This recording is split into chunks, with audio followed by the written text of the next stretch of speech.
justement, Nadine a parlé du Connect Group. Donc pour le Connect Group, vous savez très bien qu'on va reprendre ce qu'on partage ce matin. Ok? Vous êtes d'accord avec ça? On rappelle que c'est comme ça que ça marche. Donc, il y a à Draguignan, il y a ici, à Draguignan c'est à 19h, ici c'est à 19h30.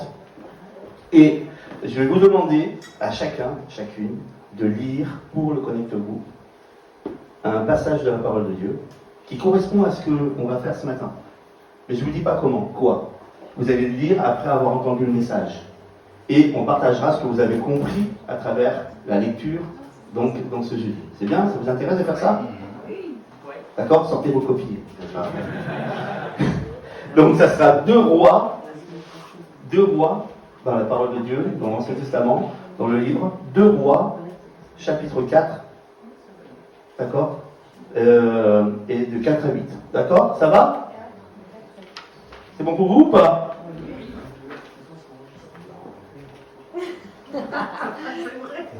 Deux Rois, chapitre 4, pardon, je suis en train de dire une bêtise, 2 Rois, chapitre 4, de 8 à 37, pardon. Non, c'est pas pareil. Vous me disiez aussi que c'est un truc qui va pas là. C'est plus long que ça. D'accord? 2 Rois, chapitre 4, de 8 à 37. Ça va? T'as dit oui, hein? Tu viens de dire oui. Tu viens de t'engager avec moi, là. Donc t'as intérêt d'être à la réunion. Il n'y a pas le choix. Ok? Ça va sinon? Tout le monde va bien? Je cherche une transition, j'en vois pas. Bon, on y va. Et je suis avec des personnes que, par le moment où je fais du sport avec, j'attends toujours un bigot qui viennent au sport. Je dis, je viens, hein. La route est longue. Très longue. C'était ma transition de parole, on voit toujours qu'il y en a un qui prenne. Mais, et souvent, quand on fait du sport ou quand on fait du coaching avec des gens, les gens nous disent, je fais 1 heure de sport par jour. Je fais 1 heure de sport par jour et j'arrive pas à maigrir. C'est vrai? Ça vous est déjà arrivé, vous qui faites du sport? Je fais 1 heure de pilates et je maigris pas. Je fais 1 heure de ci et je fais ci. Je fais 1 heure de ça. Et moi, je n'ai pas dit que tu faisais, toi tu donnes des cours, c'est pas pareil. C'est les élèves qui te le disent. Tu vois? Et souvent, les gens sont comme ça. Et puis finalement, ils arrêtent. Mais finalement, on sait très bien que c'est pas l'heure de sport qui va faire quelque chose. C'est les 23 heures après qui vont faire la différence. Vous êtes d'accord avec moi? Et ce matin, j'aimerais faire ce parallèle avec nous. C'est pas l'heure du culte qui va faire quelque chose dans votre vie. C'est les 23 heures qui suivent. Et les 7 jours qui vont suivre derrière. C'est ça qui va faire la différence. Vous pouvez prendre un temps de prière tous les matins pendant 1 heure. Vous pouvez lire votre Bible tous les matins pendant 1 heure. C'est pas un problème. C'est super, c'est ce qu'il faut faire. Mais c'est pas tant. C'est ce qui va se passer les 23 heures après. Vous êtes d'accord avec moi? C'est pourquoi il nous faut être en continu, être connecté. C'est pour ça qu'il nous faut vivre ces choses-là qui sont de la parole de Dieu importantes dans notre vie. Ce qui est quelque chose qui vient en nous et qui est permanent en nous et qui nous amène continuellement. Souvent les gens pensent que vivre avec Dieu ou être avec Dieu, c'est comme une influence ou un parfum. Vous avez le style déo, machin, ou zen dans la maison, on met un parfum. Je me sens bien quand je sens cette odeur-là, je me prends dans le spa. C'est une odeur de spa, c'est une odeur c'est calme, c'est ci et ça. Souvent, les personnes disent, je mets de la louange le matin, je mets de la louange la journée, parce que je suis en paix, quand je suis dans la louange, c'est bien, c'est super, je me sens bien et tout. Et si j'arrête ça, je n'ai plus la paix. Mais puis c'est de la louange, si tu ne sais pas de louange, la paix, tu dois l'avoir parce qu'elle est en Jésus-Christ, elle est dans ta vie. C'est pas un parfum, c'est pas une odeur, c'est pas un sentiment, c'est simplement un fait. Il est là, il est présent, il t'aime, il te suit, jour après jour, il ira jusqu'à la fin du monde. Avec toi, il sera. Point. C'est pas un sentiment, c'est juste je le sais. C'est inside, c'est dedans, c'est dans ma tête. Ok? Chacune de nos personnes, ici ce matin, est le fruit de l'Église. Le fruit de l'épouse de Christ. L'Église est l'épouse de Christ. Et elle enfante des enfants spirituels, ce que nous sommes, chacune de nos personnes ici. Nous sommes issus de la prière, de l'évangélisation, du travail de l'Église, du cœur, d'être ce que l'on est en réalité pendant les 23 autres heures que l'on se prépare. Je vais prendre une heure de prière, je vais prendre une heure de prédication, une heure de recherche dans la parole de Dieu, mais ce que je vais être pendant les autres 23 heures, c'est ce qui va attiser, va donner aux autres de vouloir vivre la même chose que moi, et venir voir, écouter et rentrer dans cette église. On a prié pour ça et enfin on a réussi. On a enfin réussi d'être ici, ça y est, c'est validé. Nous sommes un centre de vaccination dorénavant. Ça vous fait plaisir? Ah, bah oui, on a réussi. Tout le monde est content pour ça. On veut vacciner ce monde et amener Jésus-Christ. Ouais. C'est ça que l'on veut faire. Ne paniquez pas, là. Vous allez rester, vous inquiétez pas, tout va bien. Il y en a qui commencent à paniquer. Il n'y a pas de passe. Et le passe vaccinal, c'est Christ qui l'a pris sur la croix pour chacune de nos vies, vous savez. Il ne va pas vous forcer à le faire, il l'a fait pour vous. Mais si nous croyons en ce qu'il a accompli pour chacune de nos vies, le virus ne sera pas sur nos vies. Vous savez quoi? Le virus ne sera pas sur nos vies. La vie avec Dieu, c'est ça. Et c'est ce que nous voulons diffuser, c'est ce que nous voulons. Cette église est là pour ça. Les temps spirituels, le moment que vous vivez ce matin, ce que vous vivez, ce que vous allez vivre jeudi aussi, et les jeudis derniers, ou dans le temps de prière qu'on a vécu, c'est ces moments-là qui nous amènent à avoir cette réalité de la vie de l'esprit. Nous construisons notre vie comme une maison spirituelle. Nous mettons pierre par pierre et nous construisons notre vie par la spiritualité, par la parole de Dieu, par ces temps que nous vivons, mais aussi par ce moment que nous diffusons tout au long de la journée dans notre vie, dans la réalité. Nous sommes le fruit de l'Église, le fruit des prières, le fruit des talents qui sont là, les ministères que Dieu a donnés pour conduire, les charismes qui sont là pour nous conduire. L'Éternel a pourvu pour que nous soyons efficaces, et nous l'avons vu dans les semaines précédentes, avec tout ce qu'il faut. Nous sommes importants aux yeux de Dieu, vous savez.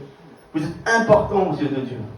Et quand j'entends tout à l'heure ma soeur qui prie, qui dit « Oh Seigneur, c'est peut-être une petite prière, c'est pas grand-chose, mais c'est énorme. » Ma soeur, c'est énorme, c'est pas une petite prière, on n'est pas insignifiant devant Dieu. Quand même on aurait été la seule personne sur terre, elle serait donnée pour nous. Amen. La seule personne sur terre. On compte comme c'est incroyable.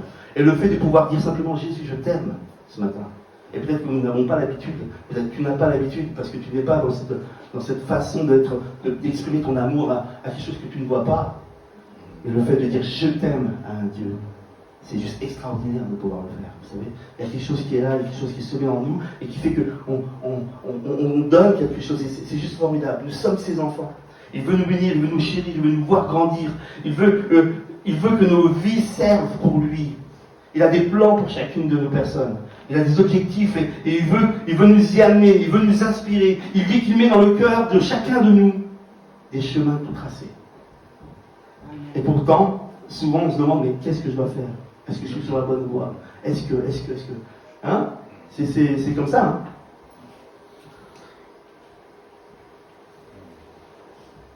Nous devons servir Dieu dans l'amour. Nous devons vivre notre vie dans l'amour. Nous ne sommes pas appelés à juger ce monde, nous sommes appelés à l'aimer, vous savez. Ouais, c'est dur pourtant. On a toujours une bonne raison de juger ce monde, ou de juger la personne qui est à côté de nous, ou l'automobiliste qui était juste à côté de nous. Ah,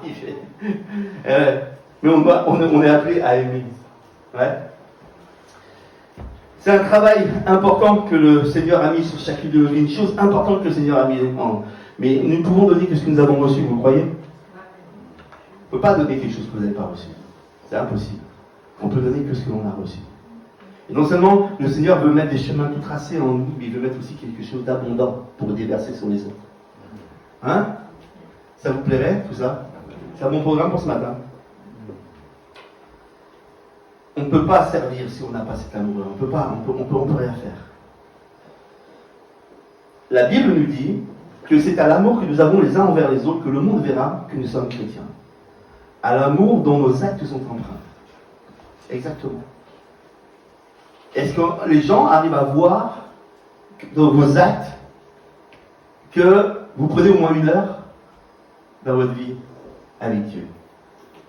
Est-ce que il faut se poser la question, sinon il faut changer la situation. Des fois, il faut faire un petit audit de sa propre vie spirituelle et dire est-ce que les gens le voient, est-ce que les gens le ressentent, est-ce qu'il y a un effet? Parce que Christ, partout où il allait dans la Bible, si vous la lisez dans les évangiles, c'était une émeute. Il y avait toujours du monde, il y avait toujours quelque chose qui se passait. Est-ce que ça se passe comme ça dans ma vie? Ou est-ce que les gens me repoussent et veulent pas être autour de moi? Ou est-ce que je suis un aimant que j'attire? Hein?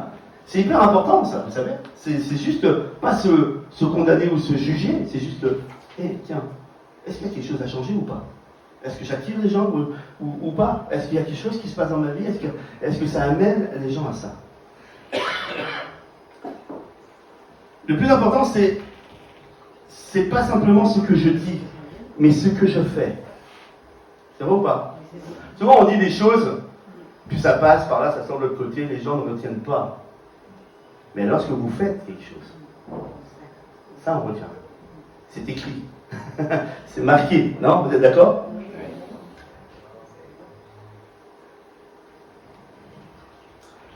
Mes actes sont le reflet de ce que je pense. Finalement. C'est vrai ou pas? Vous êtes d'accord avec moi? Vous fonctionnez comme moi ou pas? Oui, vous me dites, hein, si jamais je suis à côté de l'attaque, dites-le, hein, d'accord, Jean-Luc. Et ce que je pense se traduit en actes. Mais ça vient d'abord là. On fonctionne tous comme ça? Vous êtes sûr? Tu penses? Donc tu es. Je pense. C'est ça. Ce que je pense se traduit en actes. En fait, je prends mon temps là, parce que comme le texte que vous devez lire est en parallèle avec ça, et j'ai pas envie de vous le faire moi, et vous allez le faire vous-même. Donc c'est pour ça que je suis en train de découper mon système là. J'y ai pensé juste là, juste avant de commencer. Qui êtes-vous? Qui sommes-nous? À quoi on vous reconnaît? De la façon dont on s'habille, ce que je fais, ce que je dis, les choix, d'accord, les choix de votre vie, les directions que vous prenez, ce qui vous fait rire, ce qui vous fait pleurer détermine qui vous êtes aussi.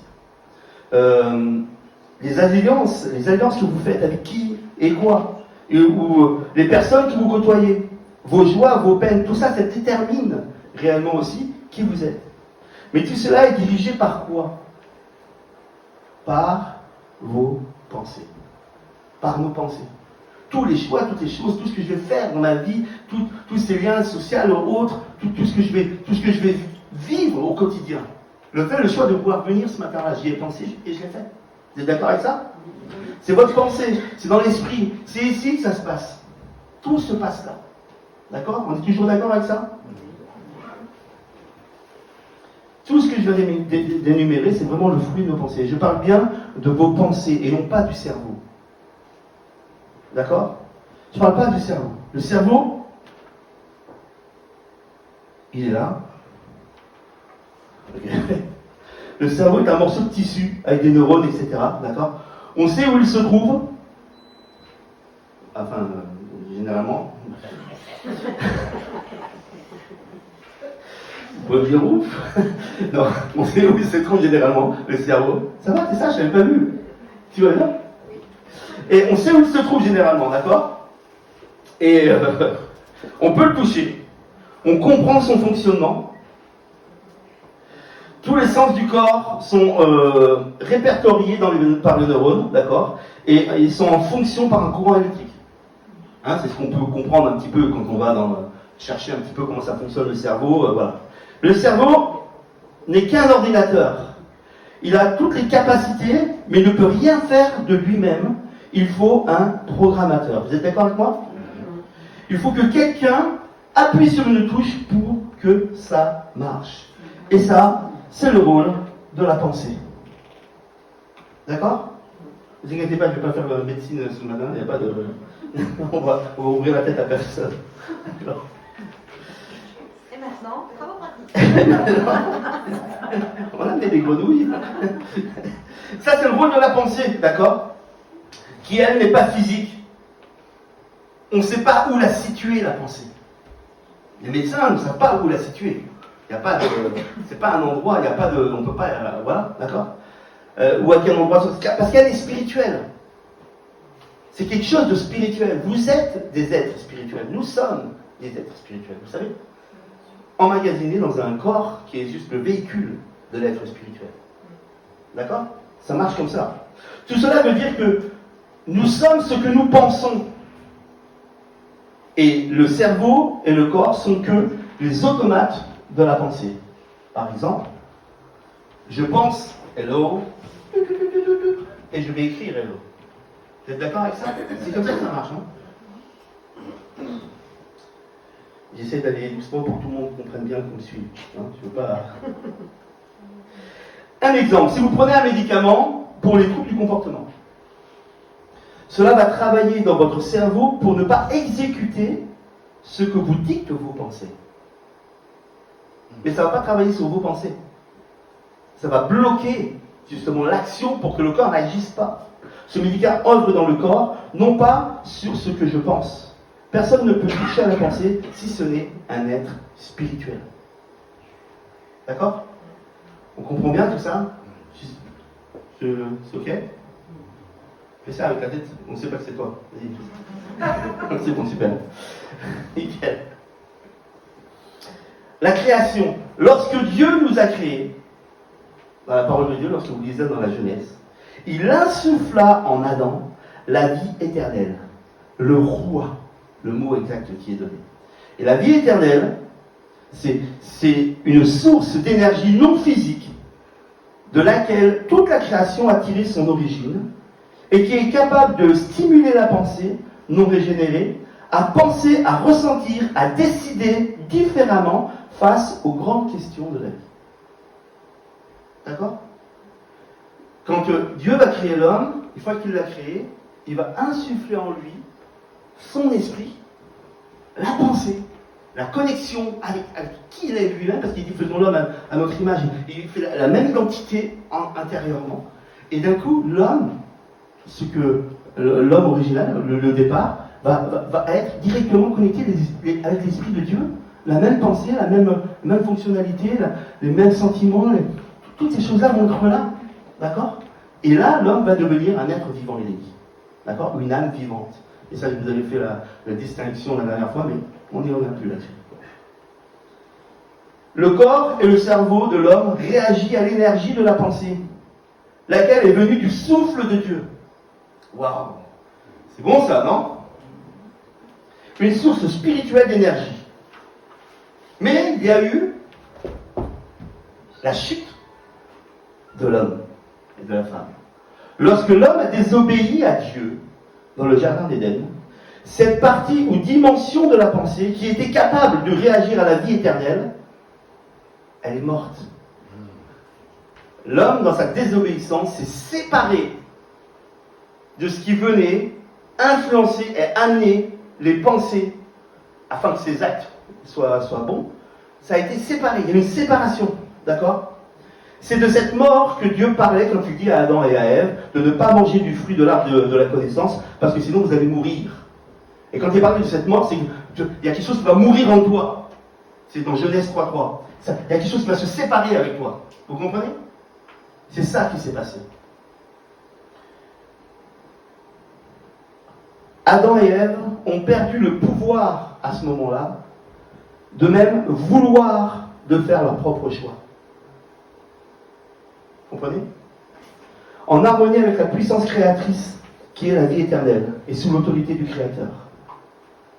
Quand ils se sont séparés par la désobéissance, ils ont perdu la connexion et même le pouvoir de vouloir. Pourquoi? Parce que Dieu, l'Esprit, est là où est l'Esprit, là est la liberté, nous dit la parole de Dieu, vous savez. L'Esprit de Dieu, quand il influence dans mes pensées, il m'amène toute la liberté. Je suis libre. L'évangile n'est pas venu pour assujettir les gens, comme les guerres de religion et toutes ces choses-là qui ont été pour assujettir le monde, mais il était là pour donner la liberté du choix. Fais le bon choix. Et on ouvre l'esprit pour donner, comme à chacune de vos personnes, c'est vous qui faites un choix. C'est pas nous, on ne le fait pas pour vous, on ne vous poussera pas à le faire. On va vous donner tout ce qu'il faut pour faire un choix, mais c'est votre responsabilité. Et c'est ça que la parole de Dieu veut en chacune de nos vies, nous amener à pouvoir faire les bons choix. Et la puissance créatrice de Dieu dans nos vies nous amène à faire les bons choix, et ces bons choix inspirés nous amènent à faire les bonnes actions au quotidien. Et souvent on est là, on est toujours en train de reproduire des bêtises et des choses, des machins et des choses, des petits trucs. Pourquoi? Si on va plus loin. Parce que ça se passe d'abord dans la pensée. Vous comprenez maintenant un peu le fonctionnement? C'est pour ça que je dis que ce message ce matin était très important pour la suite de toutes les séries, de tous les messages qui vont arriver derrière. On veut juste se mettre sur quelque chose, voilà, de quoi on parle. Ok? Le péché, c'est la séparation. C'est manquer le but. C'est ça le péché, c'est manquer l'objectif que Dieu avait prévu, parce qu'ils se sont séparés, ils ont manqué l'objectif que Dieu avait prévu pour eux. Et il est rentré non pas dans nos cœurs, qui n'est qu'une pompe, le péché, mais il est rentré dans nos pensées. Cette image que j'ai trouvée un peu noire. Nous faisons l'erreur de prendre le péché pour un acte, ce qu'il en est en fait dans l'accomplissement. Mais c'est d'abord, le péché est plus qu'un acte, c'est un comportement. Le péché est une source de puissance complexe, dynamique et éternelle, provenant d'un être spirituel qui s'appelle Satan, qui affecte aussi la pensée humaine. Et on ne peut pas être les deux mélangés. Il n'y a pas le yin et le yang dans notre esprit. Ça n'existe pas. C'est où tu es dans le courant de pensée avec l'Esprit de Dieu qui inspire ta vie, où tu es séparé et tu as juste l'esprit de cet être spirituel, Satan, qui inspire ta vie. Vous êtes d'accord? Si c'était l'Esprit de Dieu qui avait inspiré les hommes depuis sa création, si l'homme ne s'est pas séparé, le monde ne serait pas en train de, dans son obsolescence, en train dans l'état où elle est, ce monde. Et ça ne va pas s'arranger, vous savez. Je ne prophétise pas là.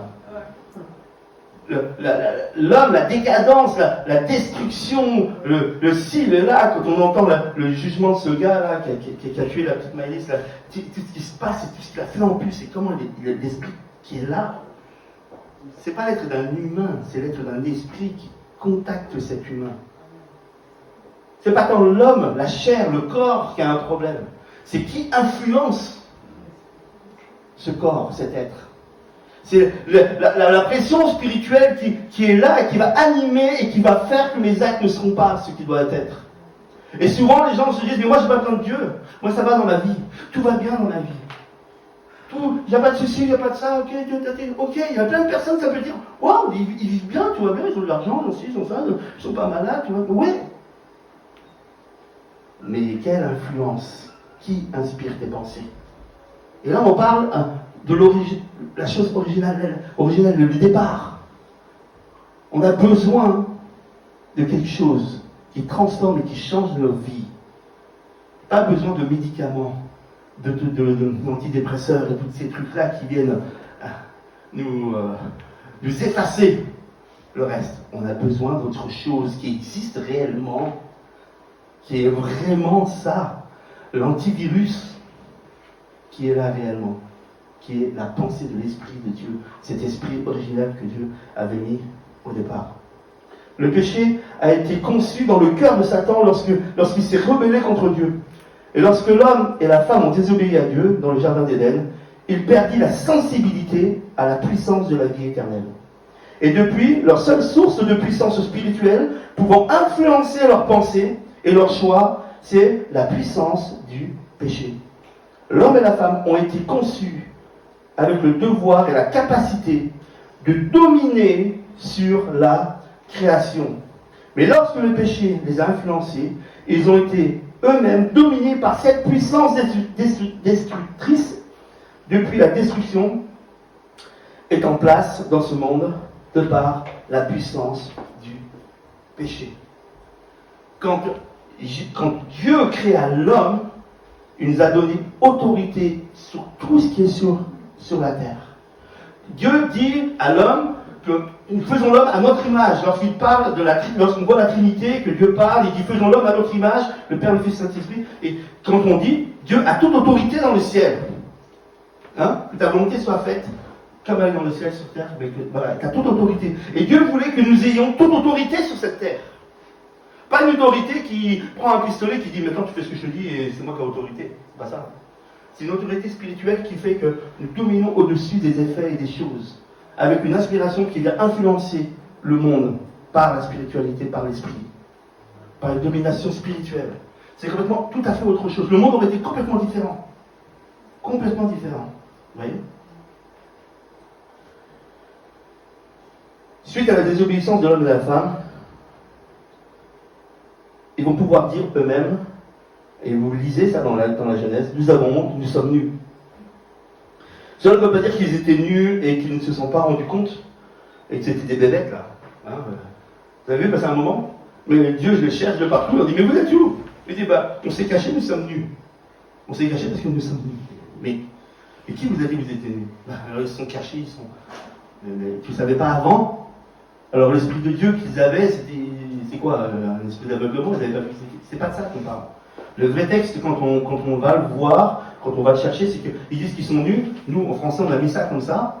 Et puis, le monde religieux s'en est servi bien après. Mais c'est qu'en fait, ils disent, nous sommes en haillons.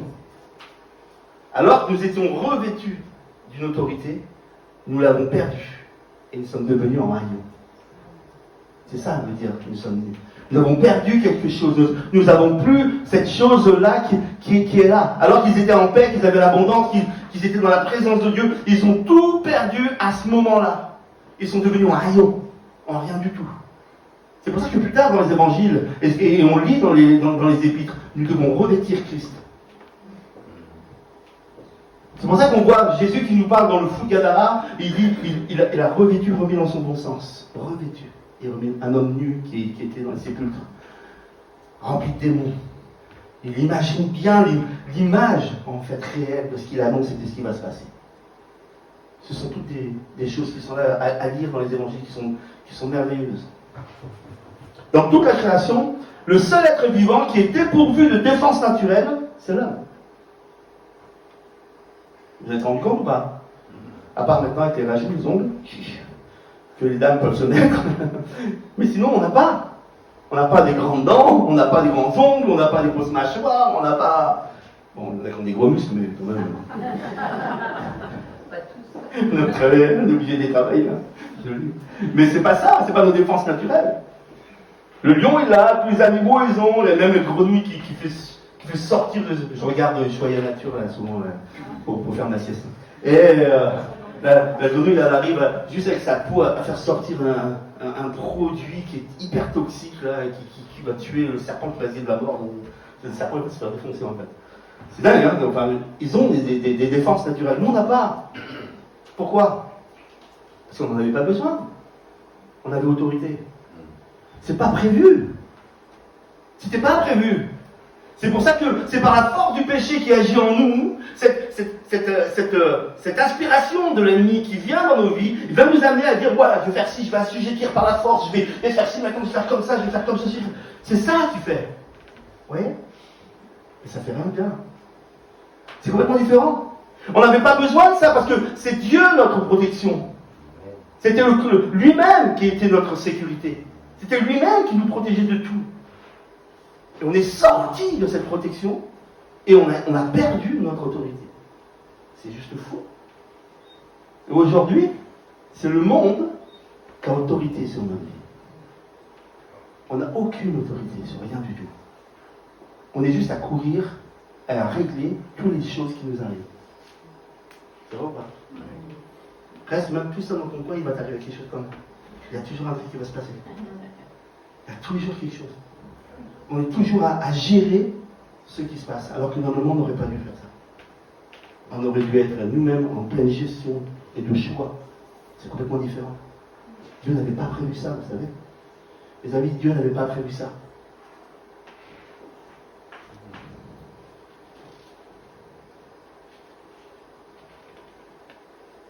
L'homme et la femme sans Dieu, sans la vie éternelle, n'a que la puissance destructive du péché et sa propre volonté humaine pour influencer ses choix.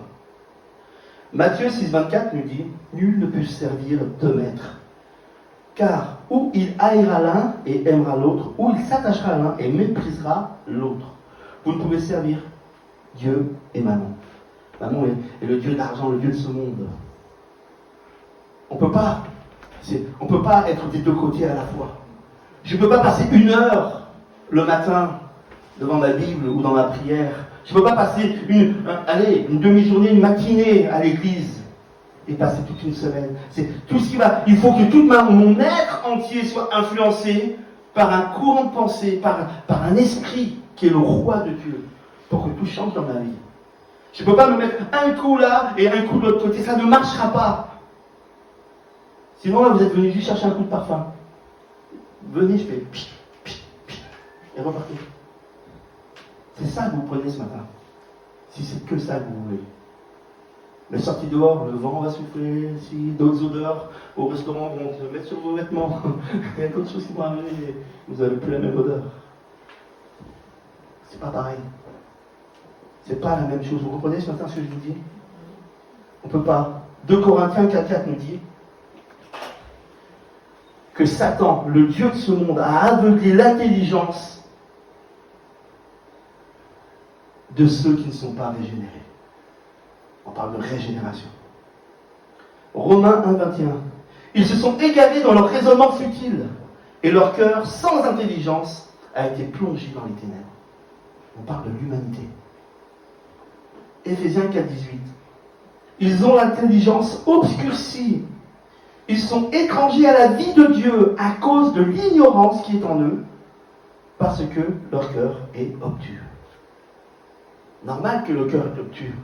On vit sous l'inspiration de Satan, sous l'inspiration de ce qu'il veut faire dans le monde, de ce qu'il fait, de ce que nous recevons, sans arrêt. Bien sûr qu'il y a une proposition de mourir à soi-même.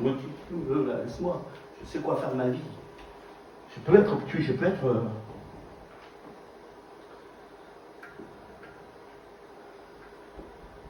L'endroit où le péché peut être vaincu,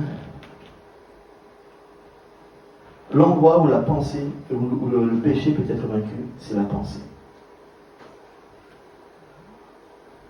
Vous voyez? Finalement, dans tout ce que nous cherchons à faire, il n'y a qu'un seul truc, une seule chose sur quoi nous devons viser, et nous allons viser. C'est la pensée. Le moment où on peut vaincre le péché est lorsque celui-ci n'est encore qu'une énergie non exprimée, alors qu'il est encore qu'une pensée. C'est là. Vous voyez? Pour Dieu, une pensée vaut un acte. Dans Jacques 1,14, il est dit, mais chacun est tenté quand il est attisé et amorcé par ses propres convoitises, ses propres pensées. Puis la pensée, la convoitise, lorsqu'elle est conçue, enfante le péché. Et le péché est consommé et produit la mort. C'est pour ça qu'il dit tu ne convoiteras pas, tu ne penseras pas déjà. Parce que déjà penser, c'est déjà l'erreur. Pourquoi? Parce que qui vient te mettre cette pensée? Avec qui? Sur qui tu es connecté? Et Dieu parle de ça. Ne condamne pas, mais il révèle. Regarde ce qui se passe dans ta vie, regarde comment tu fonctionnes, regarde comment on fonctionne. Voici comment on fonctionne en vrai. Et c'est ça que Dieu veut dire pour chacune de nos personnes ce matin. 1 Corinthiens 13,10. Aucune tentation ne vous est survenue, aucune pensée, aucune tentation ne vous est survenue qui ait été humaine. Et Dieu est fidèle, ne permettra pas que vous soyez tentés au-delà de vos forces. Mais avec la tentation, il prépare aussi le moyen d'en sortir, afin que vous puissiez la supporter. Lorsque je suis tenté, lorsque la pensée arrive, j'ai le moyen de changer ça. J'ai le moyen, en Jésus-Christ, de changer cette chose. Lisez vraiment 2 Rois, chapitre 4, de 8 à 37. Vous verrez l'histoire et vous allez comprendre beaucoup de choses. Le Seigneur nous fait des promesses à travers sa parole. Voici, Joël 2, 28. Après cela, je répandrai mon esprit sur toute chair. Vos fils et vos filles prophétiseront. Vos vieillards auront des songes et les jeunes gens auront des visions. Dieu nous fait une promesse dans sa parole qui va de nouveau souffler quelque chose pour ceux qui le veulent. Pour ses enfants. Vos filles, vos enfants, tout le monde. Il y a quelque chose qui va arriver. D'accord? Mais l'heure vient, Jean 4, 23. Et c'est maintenant, prenez-le aujourd'hui, où les vrais adorateurs adoreront le Père en esprit et en vérité. Car tels sont les adorateurs que le Père recherche.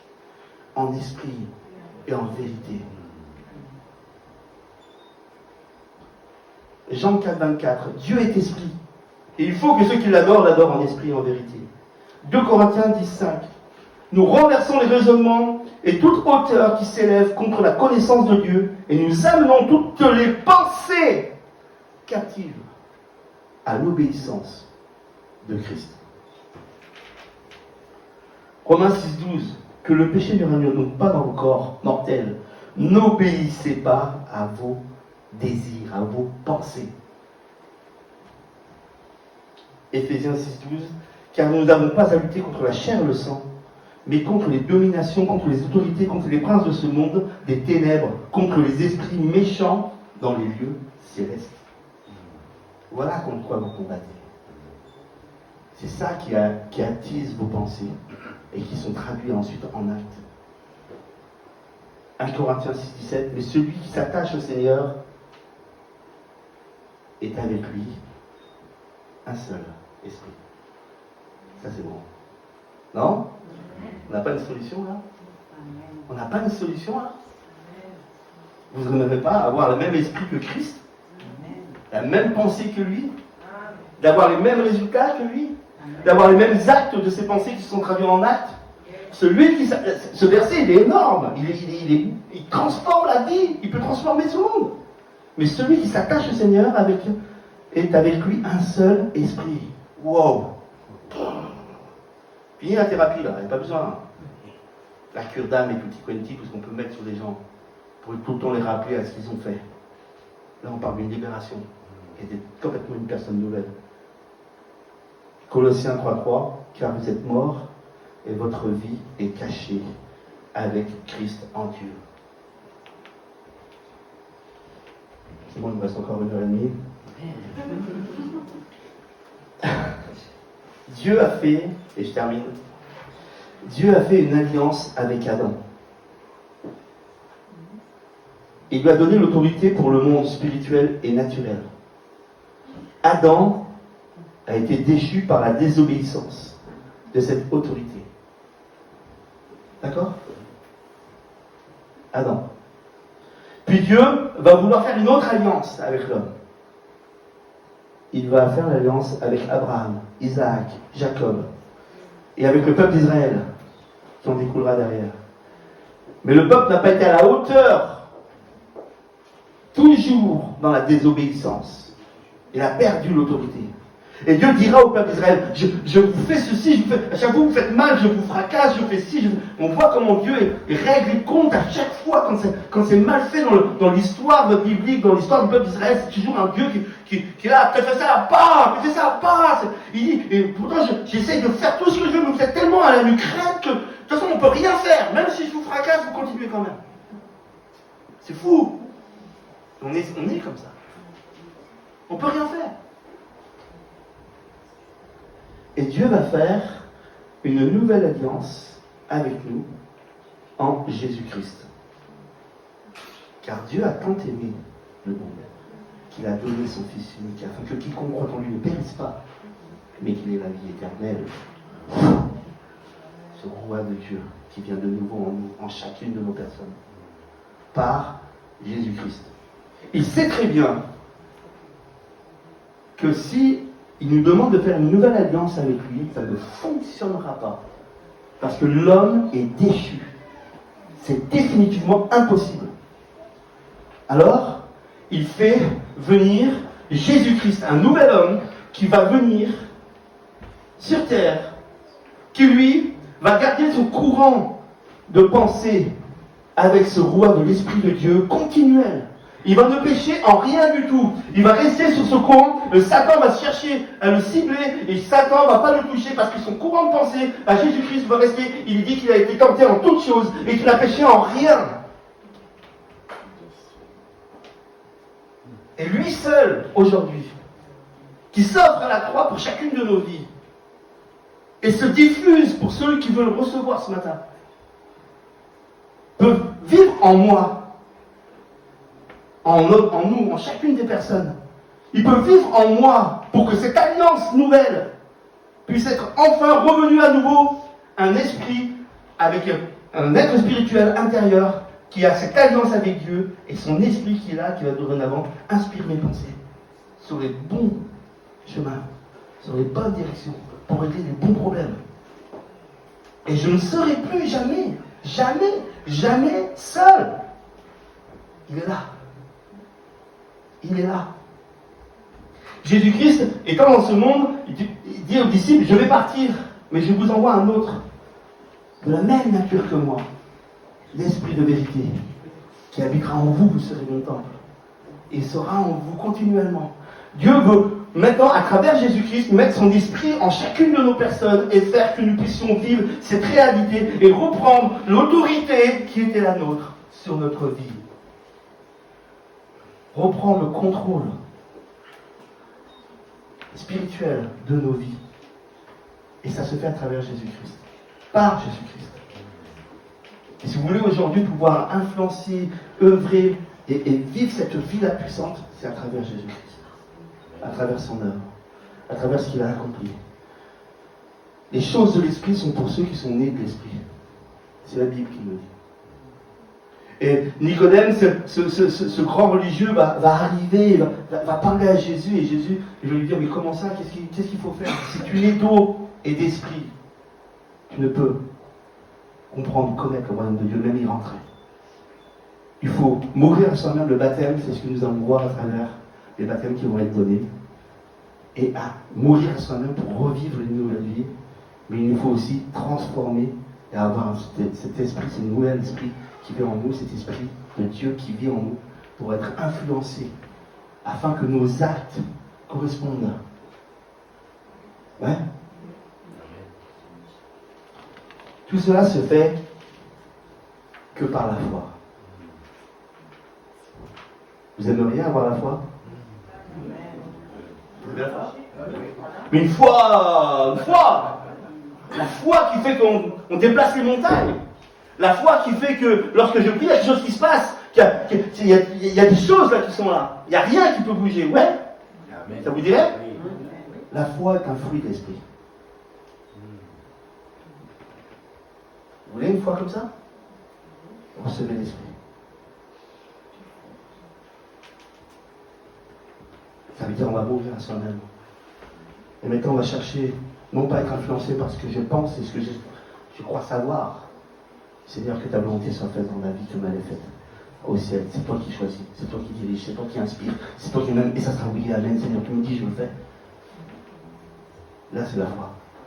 Une foi agissante, une foi qui change de choses, une foi qui bouleverse le monde, qui va bouleverser votre vie, votre famille, votre foyer, votre maison, tout votre travail. On parle de la réalité de la vie de l'esprit, du monde spirituel. On va arrêter de jouer juste à se faire plaisir, à se dire les choses qui nous intéressent. Et ou les choses qui vont comme un baume, et puis finalement on sort et c'est fini.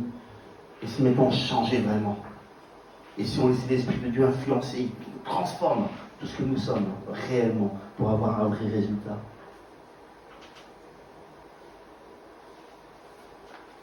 Nous allons prendre le pain et le vin ce matin, et je invite les personnes qui ont prévu à le distribuer. Et ce pain et ce vin est la nouvelle alliance, Jésus dit, Amen. En son nom. Voici la nouvelle alliance que je fais avec chacune de nos vies. Je me suis offert. Et à l'époque, quand on faisait une alliance avec quelqu'un, on prenait un repas. Et on partageait le pain. Et on partageait le vin. Avec cette personne. Et c'était le signe d'une alliance. Je vous invite à vous lever, on va partager avec tout le monde. Et on va terminer sur ça. Merci. Ce matin, c'est vital, c'est une question de vie ou de mort spirituelle que l'on parle. On parle de mort physique, on parle d'état spirituel, de pensée, d'influence bien plus grande et bien plus haute, parce que ce courant de pensée nous amène jusqu'à dans la vie éternelle. Vous savez? Et c'est ça qui se passe. C'est la vie éternelle. Et c'est là que l'enjeu est. La vie éternelle. Il y a un contrat qui a été fait. Un contrat qui a été écrit, qui a été établi et qui a été validé. Quand Dieu dit, qui enverrai-je? Jésus a dit, me voici, envoie-moi. Et Jésus est venu sur terre pour être la nouvelle alliance. Et ce pain et ce vin et son corps brisé, son sang qui a coulé. Et si vous ce matin, que nul ne se prive de le prendre, Parce que c'est pas dans l'acte, mais c'est dans la foi que nous avons croire que, Seigneur, je prends que cette alliance que tu as faite, elle est pour moi maintenant. Et de ce fait-là, l'Esprit de Dieu va prendre une autre mesure dans votre vie, dans la foi. Quelque chose de différent qui va commencer à prendre place dans vos pensées. Quelque chose qui va vous accompagner, non pas pour une heure, parce que c'est pas celle-là qui compte. C'est les 23 autres heures et les 7 jours qui vont arriver, qui vont compter. Il est avec vous jusqu'à la fin du monde. Amen. Prenons ce pain, ce matin. Seigneur, je vous invite à le prendre. Seigneur, nous voulons simplement être obéissants ce matin et reconnaissants de cette nouvelle alliance qui est là.